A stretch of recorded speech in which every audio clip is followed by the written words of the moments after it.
बांग्लादेश की अंतरिम सरकार पाकिस्तान को एक के बाद एक कई रियायत दिए जा रही है। पाकिस्तानी नागरिकों के लिए वीजा आसान बना दिया गया है, जैसा शेख हसीना के इस दौर में नहीं था। बांग्लादेश में पाकिस्तान का हाई कमीशन काफी सक्रिय है। सवाल यह है कि भारत में आतंकवाद को बढ़ावा देता रहा पाकिस्तान बांग्लादेश को क्या देने जा रहा है? क्या पाकिस्तान से करीबी बांग्लादेश को भी कट्टरपंथ की ओर तेजी से नहीं धकेल देगी? वैसे भी जब अंतरिम प्रधानमंत्री के तौर पर मोहम्मद यूनुस ने बांग्लादेश की कमान संभाली और उनकी ही नाक के नीचे लंबे अरसे तक अल्पसंख्यकों, खासतौर पर हिंदुओं के खिलाफ हिंसा का दौर शुरू हो गया। ऐसी हिंसा का विरोध कर रहे पुजारी चिन्मय कृष्णदास को कई लोगों के समेत गिरफ्तार किया गया। भारत ने इन तमाम घटनाओं पर सख्त प्रतिक्रिया जताई। मोहम्मद यूनुस को याद दिलाया कि अल्पसंख्यकों के प्रति उनकी जिम्मेदारियां क्या हैं। लेकिन मोहम्मद यूनुस एक तरफ अल्पसंख्यकों की सुरक्षा के मुद्दे पर जुबानी जमा खर्च करते रहे और उधर अपने देश में कट्टरपंथियों को खुली छूट दे दी। बंग बंधु कहे जाने वाले शेख मुजीबुर रहमान की विचारधारा पर यकीन रखने वाले लोग बांग्लादेश में हाशिए पर चले गए, कट्टरपंथियों के निशाने पर हैं। बांग्लादेश में जो माहौल बदला उसका असर वहां के तमाम संस्थानों पर दिख रहा है। बांग्लादेश के सेंट्रल बैंक ने वहां की मुद्रा पर मुजीबुर रहमान की तस्वीरों को हटाने का फैसला किया है। वहां की अदालत ने कहा है कि जॉय बांग्ला अब वहां का राष्ट्रीय नारा नहीं रहेगा। ये नारा बांग्लादेश के मुक्ति आंदोलन के दौरान बना था और अब जो बांग्लादेश में हो रहा है उससे साफ लग रहा है कि मुक्ति के उस दौर की विरासत, तमाम चिन्हों, संकेतों को मिटाने की कोशिशें तेज हो गई हैं। विचारधारा में उदारता से मुंह मोड़ लिया गया है।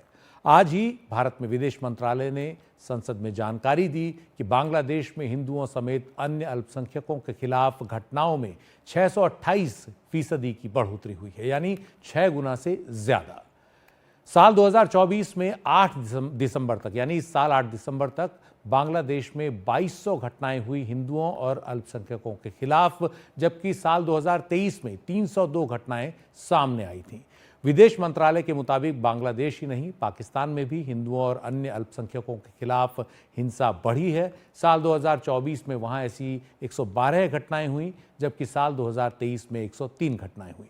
इसके मुकाबले में बांग्लादेश में घटनाएं बहुत ज्यादा हो गई हैं हिंदुओं और अल्पसंख्यकों पर हमले की। अल्पसंख्यकों, खासतौर पर हिंदुओं के प्रति संवेदनहीन रवैया रखने वाले इन दोनों ही देशों, बांग्लादेश और पाकिस्तान का करीब आना क्या बताता है? क्या भारत को अब एक और मोर्चे पर लगातार सतर्क रहना होगा, खासकर आतंकियों की गतिविधियों को लेकर? बांग्लादेश की अंतरिम सरकार ने मुस्लिम कट्टरपंथी संगठन जमात इस्लामी पर लगी पाबंदी हटा दी है। मोहम्मद यूनुस को अब जमात इस्लामी की कठपुतली के तौर पर देखा जाने लगा है। तख्ता पलट के फौरन बाद ही बांग्लादेश की जेलों से कई कट्टरपंथी आतंकी रिहा कर दिए गए। ऐसे कम से कम 70 खूंखार आतंकवादी हैं जो अब आज़ाद घूम रहे हैं और इस्लामी कट्टरपंथ को तेज करने में कोई कसर नहीं छोड़ेंगे। आतंकी संगठन अंसारुल्लाह बांग्ला और हिजबुत ताहिर भी कई देशों में उन पर पाबंदी है। शेख हसीना के दौर में इन संगठनों से जुड़े आतंकियों को जेलों में डाल दिया गया था, लेकिन अब वो आज़ाद हैं। सूफी इस्लाम पर चलने वाला बांग्लादेश अब वहाबी इस्लाम की ओर चल पड़ा है। हिजबुत ताहिर के समर्थक मानते हैं कि बांग्लादेश जल्दी ही कट्टरपंथ इस्लाम को अपना लेगा। बांग्लादेश में ऐसे कट्टरपंथी संगठनों को अब नई ताकत मिल गई है।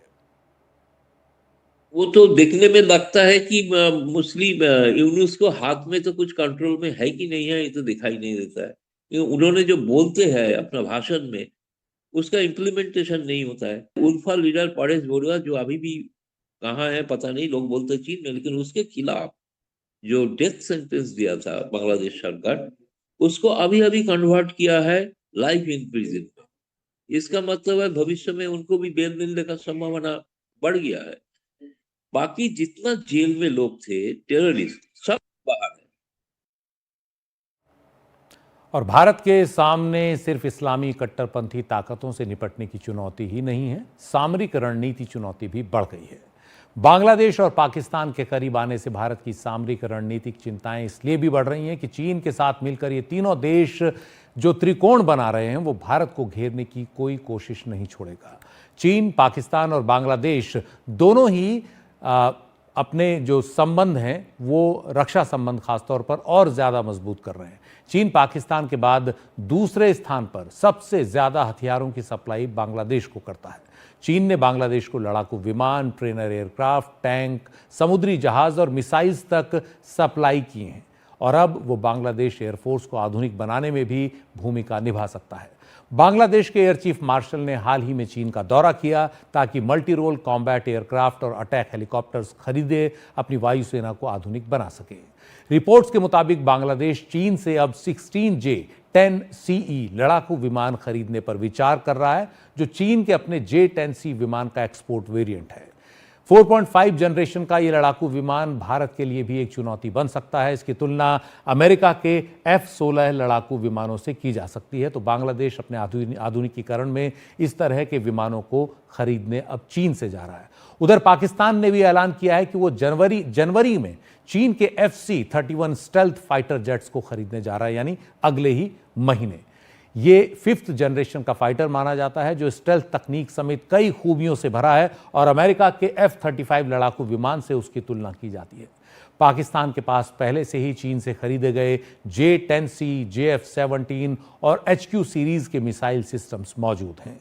साफ है, एक त्रिकोणीय चुनौती भारत के इर्द गिर्द बुनी जा रही है। जो बांग्लादेश अभी तक भू सामरिक रणनीति में भारत और चीन के बीच संतुलन बनाए रखने की कोशिश करता था, उसने अब वो कोशिश छोड़ दी है। चीन उन सभी ताकतों के साथ खड़ा हुआ नजर आता है जो भारत विरोधी ताकतें इन सभी पड़ोसी देशों में, चाहे वो नेपाल में हो, चाहे वो बांग्लादेश में हो, चाहे पाकिस्तान में हो, चाहे वो मालदीव में हो, इन पे मोटा ट्रेंड देखने को मिलता है कि चीन उन्हीं सभी ताकतों के साथ खड़ा है जो भारत विरोधी हैं, और वो ताकतें ही भारत विरोधी हैं जो धार्मिक कट्टरता की बात करते हैं, जो इंक्लूसिव नहीं है और जो भारत के या डेमोक्रेटिक लोकतांत्रिक जो ताकतें हैं इन देशों में, उनके खिलाफ काम करती है। वहां पे चीन का गठजोड़ मजबूत नजर आता है। दक्षिण एशिया में ये बदलता शक्ति संतुलन अमेरिका के लिए भी चिंता की वजह है, जो पहले से ही एशिया प्रशांत क्षेत्र के पूर्व में ताइवान के आसपास चीन के वर्चस्व को चुनौती देने में जुटा है। अब बांग्लादेश में चीन और पाकिस्तान के बढ़ते दखल से बदलती भू सामरिक परिस्थितियां अमेरिका और भारत के लिए नई चुनौती बन गई हैं।